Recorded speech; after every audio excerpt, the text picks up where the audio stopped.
Welcome to Wayne's Old Time Radio Page channel. I'm Wayne, your host. These programs are brought to you by support of our listeners. You can give your support at Patreon or PayPal, either one.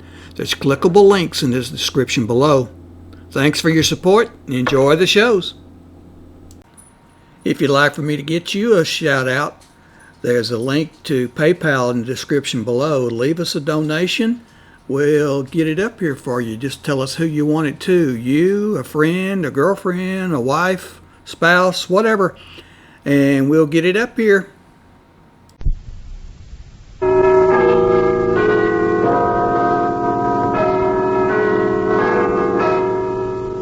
Black Museum, a repository of death. Here in the grim stone structure on the Thames, which houses Scotland Yard, is a warehouse of homicide, where everyday objects, a goldfish bowl, an automatic gas range, a child's perambulator, all are touched by murder.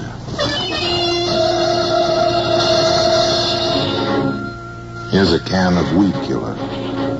It's a familiar object. Every suburbanite with a patch of garden has used this, or something very much like it. After a while, one tires of pulling up the weeds and buys Weedkiller. Eliminates the backache. Do you know offhand, Superintendent, whether the poison in Weedkiller deteriorates or becomes stronger with the passage of time? Well, I'm not certain, Inspector. Any chemist could answer that, I imagine. In this situation, some chemists will have to answer that.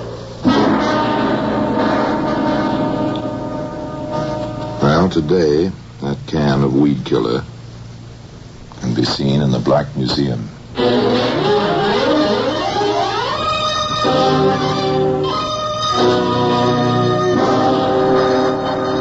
From the annals of the Criminal Investigation Department of the London Police, we bring you the dramatic stories of the crimes recorded by the objects in Scotland Yard's Gallery of Death, the Black Museum. Now, here we are, in the Black Museum, Scotland Yard's mausoleum of murder. Yes, here lies death. Here it is, preserved in objects which seem to reflect the horror of the crimes in which they once played their parts. Here's an arrow, full-feathered, tapered, cleanly steel-tipped. It's a graceful object made for flight and skill in an ancient art. Even in the act which brought it here, this weapon was thwarted. No arching bow sent it on its way. A powerful hand thrust sharply in the dark.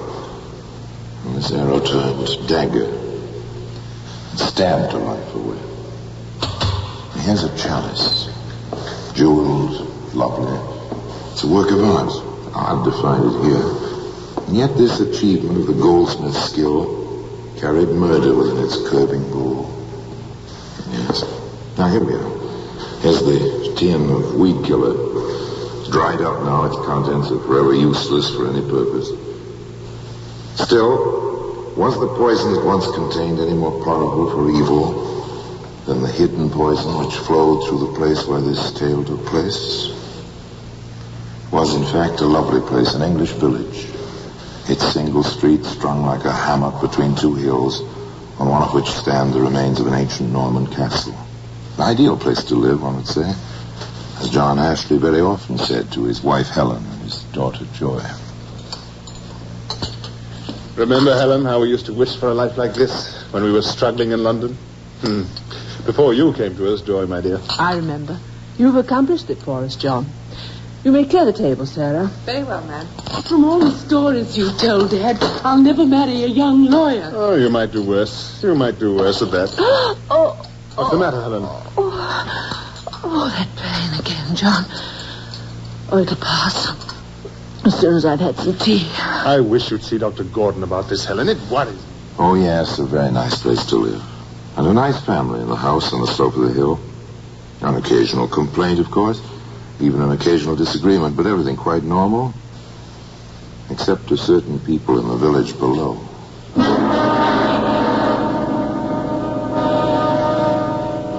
Why he won't let his wife join our garden club, I never understand, never. And she does exactly as he tells her. And the way she's under his thumb, no woman would permit it unless she was deathly afraid of something.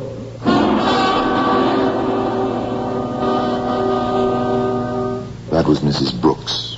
Very interested in gardening is Mrs. Brooks. Her husband sells the gardening tools and materials locally. Very interested in better trees and flowers. I was her first friend in the village. I watched her just waste away. It must be his fault. You know, sometimes I believe he beats her.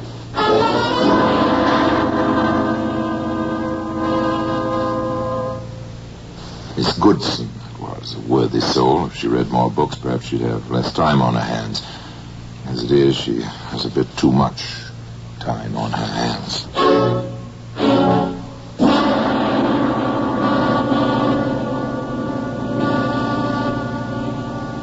Do you know, I heard just the other day that John Ashley... Don't doubt it, not for a minute. Wait till Martha Gordon hears of this. Well, I'd like not to believe it, but if you tell me, dear... No question, my dear, no On the question. best authority, my own eyes. If there was something to be done...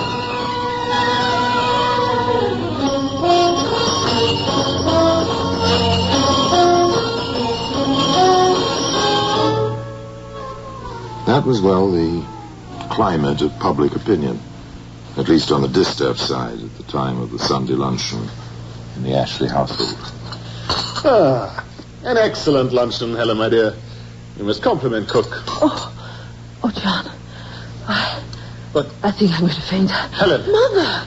Oh, it's taking me to the side. I can't breathe. Oh, the pain.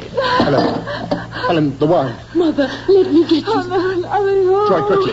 Get Dr. Gordon here, at once. If you have to, take the car and fetch him. All right, Dad, of course. Helen, I'm getting you to bed. Sarah, please help me. Mrs. Ashley is taken ill. The poor woman. Take her arm, Sarah. Gently now. Carefully, gently, they took Helen Ashley up to her bedroom. The doctor came at Joy's urgent, even tearful call. Please, Dr. Gordon. My mother's taken terribly ill. Please, hurry. But the doctor wasn't half as alarmed as the family. So I don't believe there's really anything to worry about. Gastric disturbances can be painful, but my prescription will ease her. In the meantime, company will take her mind off the pain, or what's left of it. Then it will do her good to see Miss Goodson. A little gossip never hurt any woman. If you need me, I'll be available, and I'll drop you. However, the good Miss Goodson was not as easily satisfied as the doctor. She stayed with Helen Ashley some 15 minutes and then entered the living room to announce, Of course, it's really not my business, except I've grown so fond of your wife since you've been living here. What is it, Miss Goodson? Well, since you ask, she's a lot more ill than you or David Gordon seem to think. I suggest a nurse at once. Do you really think so? But the doctor said... I don't use words lightly, Mr. Ashley. And I've been around illness all my life. I nursed my father for 10 years. I know sickness when I see it. And I know just the woman, Nurse Thomas. She's just a practical, but very efficient. Nurse Thomas came to the Ashley house at once and took charge of the patient. However, a little before 9 o'clock that evening, I'm sorry to disturb you, Mr. Ashley, but I have to leave now. Really, nurse? I was under the impression you would stay overnight at least. I can't. I have my children. They'll have had no dinner until I get home, and my mother, past 80, you know. Is my wife resting well? Quite easily. She complained that Dr. Gordon's medicine caught at the back of her throat, but, that means nothing. I'm sorry, but I'll have to leave. I'll be back first thing tomorrow. the Ashley household retired for the night. John left the nightlight burning in the bedroom.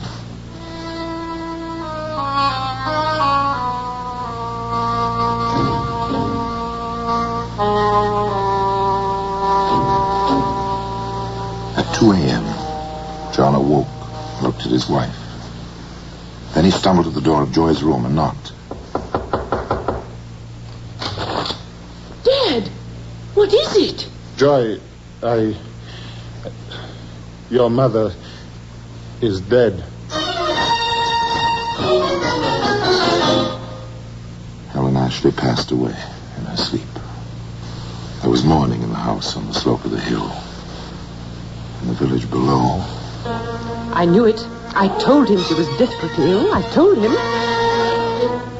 It's too bad. Such a nice little person, so sweet. How could she have married that man? I hope they find him out. Never even a civil good day to a person. Do you really suppose there is something suspicious? I wouldn't put it past him. Why, Nurse Thomas says... I felt something strange the moment I walked in the door. If I had any influence with my brother, I'd have made him refuse to sign a death certificate. Heart disease. Huh. It was talk, idle talk. At least it seemed so at first. But it had its effect. It accumulated as some poisons do.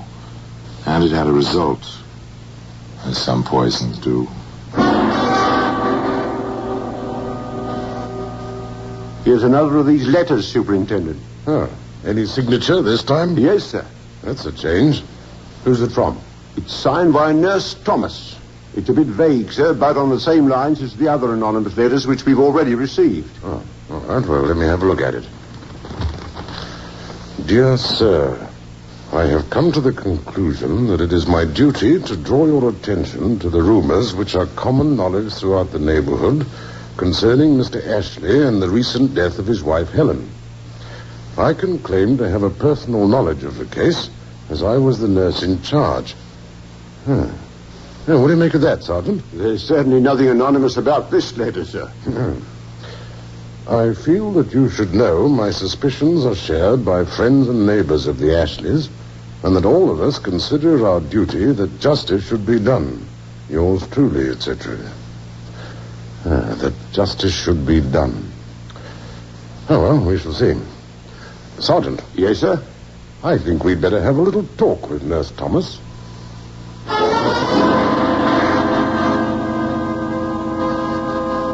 So you believe, Nurse, that the police ought to look into this? I certainly do. There must be some reason back of all this talk. Where there's smoke, you know, Superintendent. Nurse Thomas, may I remind you that I didn't get to the rank of superintendent of this district by listening to rumors. Have you any facts? Well, I'm not a detective. Well, tell me what you know, Nurse. Sarah Freeman, she's the Ashley housemaid, swears that he didn't drink any of the wine at lunch. That was hardly his custom. Go on. I've been on a good many cases. This one was really peculiar. The doctor wasn't disturbed any more than her husband was. But she died at 2 a.m. The whole thing is highly suspicious. And Sarah thinks... Now, never mind the rumors, Nurse. However, I may make a few inquiries. The superintendent knew his duty. He took the liberty of asking John Ashley to stop in and chat with him. You realize, of course, Mr. Ashley, that this is strictly on an informal basis. I can think of no reason why it should be formal. Well, there have been reports, rumors. I dare say you've heard a few. I've heard all of them. In fact, to spare my daughter, I've sent her up to London to stay with a cousin for a while. Yes, it is most distressing. I assume, Mr. Ashley, you would like to set all this gossip at rest. Put an end to it once and for all. Nothing will be a greater relief to me. Have you any suggestions, Superintendent? Yes, I have. It's drastic, but, well, if all is well, as I have every reason to believe, it may be unpleasant, but it would certainly be effective. What is it, sir? Exhumation of your wife's body and a post-mortem, with your express approval. As you wish, sir. I shall be glad to cooperate in every way possible. The vital step had been taken. From now on, John Ashley was engaged in a fight for his life. Much was against him, and not the least was a tin of Weedkiller, which can be seen today in the Black Museum. And now we continue with The Black Museum, starring Orson Welles.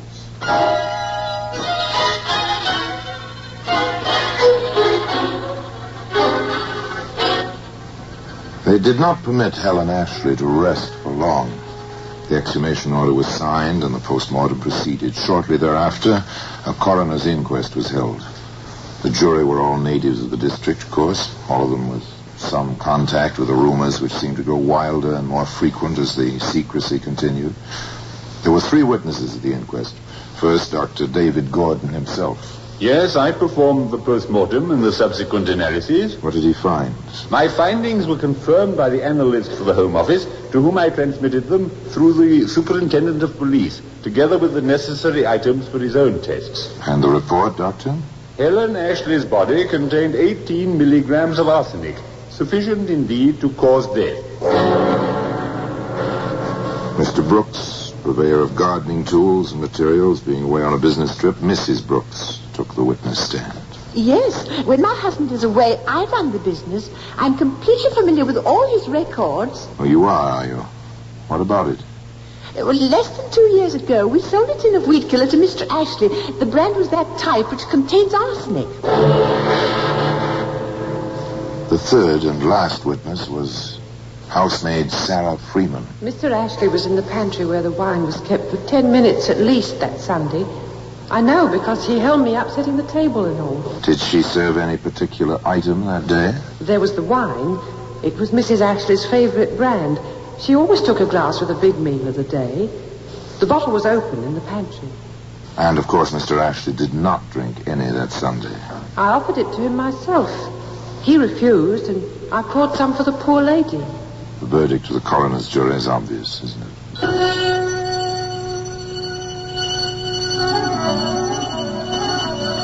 Well, here's a pretty kettle of fish. A coroner's court not only finding in favor of murder, but naming the murderer. Nobody could say they were slow to come to a decision, sir. On the contrary, Sergeant. I only hope they haven't been a little too fast. Oh, well, we shall see. Meantime, thank goodness our responsibility is going to be a shared one from now on. You mean it's a case for the yard, sir? No doubt about it. Yes, sir? Put me through to London. I want to speak to Inspector Glenn at Scotland Yard.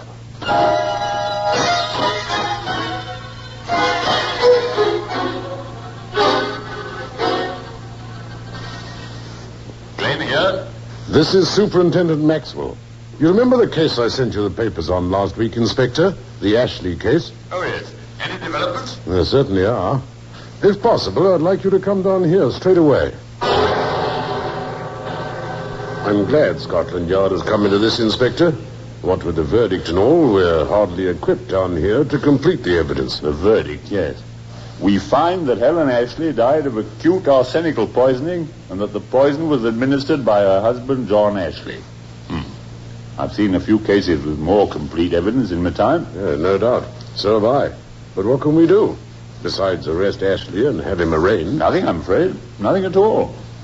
Well, he hardly seems the type to obstruct justice by running away. Far from obstructing justice, John Ashley helped the authorities in every way he could. I understand, Inspector. What did you say your name was? Glenn. Inspector William Glenn, CID. Yes, of course. I assume you'll be looking for the weed killer there's been so much talk about. Yes, we will. Yes, well, you'll find it in the garage with the gardening things. It's in there somewhere. Exactly where, I'm afraid I can't tell you. Thank you, Mr. Ashley. Now, if you're quite ready, shall we go along? Yes, why not? If you'll just precede me. It's quite warm out, I gather. I doubt if I need a top coat. No, and my car's at your door. There he is!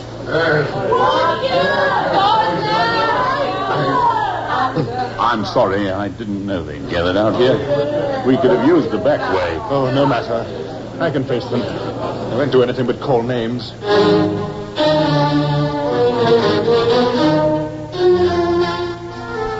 John Ashley was formally charged the next morning and held for the next assizes.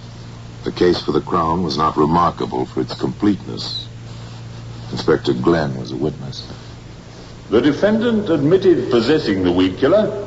In fact, he helped us to find it in his garage. Have you uncovered any evidence, Inspector, to indicate that my client did, in fact, administer the poison? Poison is almost always given in secret. One rarely has a witness to the fact. Dr. Gordon repeated his testimony at the coroner's inquest. There was no cross-examination. Sarah Freeman, on the other hand, was the subject of quite intense questioning by the defense. Why did you find it worthy of remark that Mr. Ashley spent some time in your pantry? I'd never known him to be in there before. I say to you that almost every Sunday before luncheon, he did go into the pantry from the garden to wash his hands. No, he didn't. Many times. No, he always went upstairs. I submit to you that it was a long way to the bathroom upstairs. Not very. Do you realize that Mr. Ashley is in peril of his life? Yes, sir, I do. And you stand here swearing that it was unusual for him to use the pantry to wash his hands? Yes, sir, I do. Sarah Freeman, are you telling the truth? I swore on a Bible, sir. Are you telling the truth? Yes, sir, I am. No further questions. Next in the parade of witnesses was Nurse Thomas. She told her story, her experience, and her suspicions. Once again, counsel for the defense took over. You are a practical nurse, is that correct? I am. You are not registered. Your training has not been formal. I know my job. Answer the question. I know my job. But you are not a registered nurse. I am a practical nurse. When you left the Ashley house at 9 o'clock, were you satisfied that the patient was in no danger? I had to go home. If you felt she was in danger, would you have gone? I had to go home. For personal reasons? My mother is past 80. My children needed their dinner. I suggest to you, Mrs. Thomas, that a registered nurse would not have left. Then you were satisfied that the patient was in no danger. I had to leave. I told Mr. Ashley. Did the patient complain to you about the medicine? She complained to the maid. The maid told me. What did you do about it? I tasted it myself. Did the medicine affect you? Not at all. What was the dose? 2 teaspoonfuls and a little water 3 times a day. Did you give the medicine before you left? I did. And you were satisfied there was no danger to the patient? I had to go when I did. Very well. You had to go when you did. That is all. The stubbornness, the slight irregularities in behavior of this nurse seemed to be having their effect on the jury.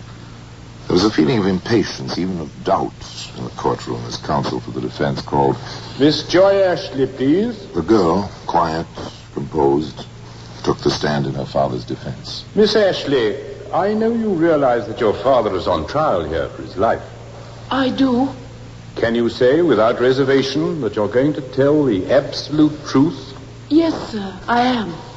If you had any doubt of his innocence, what would you do? Tell the truth. My mother is dead. If I thought for a moment that my father had done it, even then I would tell the truth. Very well. Now then, the 3 of you had luncheon together that day. We did. At the same time, from the same main dishes? Yes, sir. There has been some doubt cast on the contents of a certain bottle of wine. Your former housemaid has testified that the bottle was nearly empty at the end of the meal, that she threw the bottle away. Was this common practice, do you know? It was. I see. Now then, what do you recall concerning the serving of that wine that day? Sarah, the maid, offered it to my father first, as she always did. Did he accept it? No, he did not. What did the maid do next? She offered it to my mother. Mother took some. And then? Then Sarah offered it to me. I let her fill my glass. It was excellent. I asked for some more. I remember Mother expressing her surprise that I should drink 2 glasses of wine. Thank you, Miss Ashley. That is all.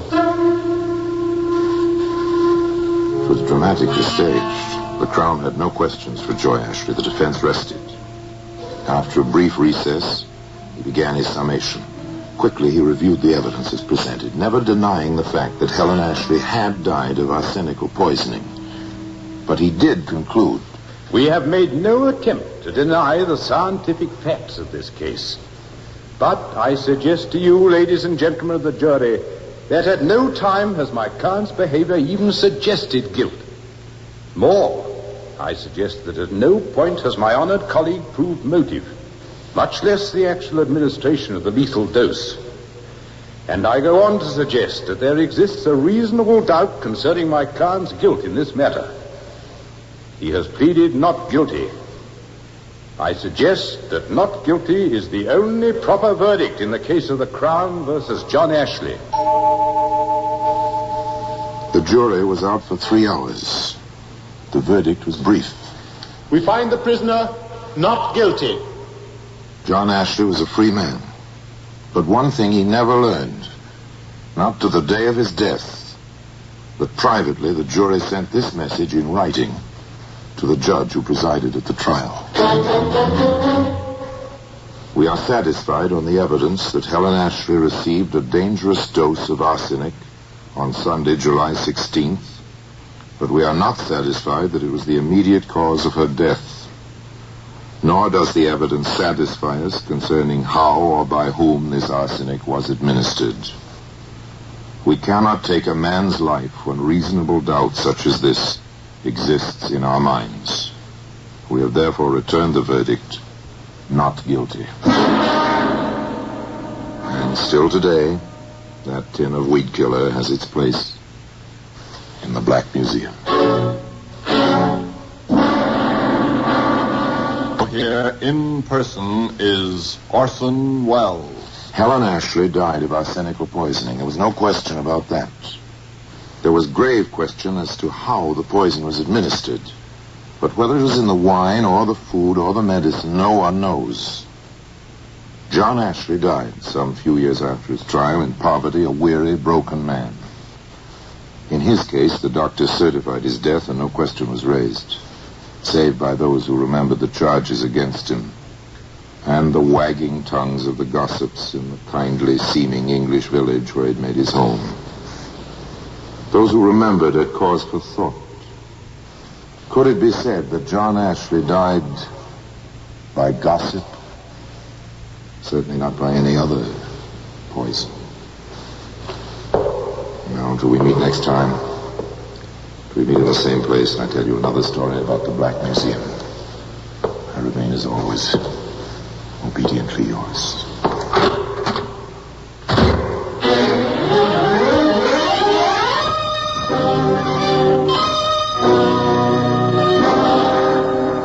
The Black Museum, starring Orson Welles, is presented by arrangement with Metro-Goldwyn-Mayer Radio Attractions. The program is written by Ara Marion, with original music composed and conducted by Sidney Torch. Produced by Harry Allen Towers.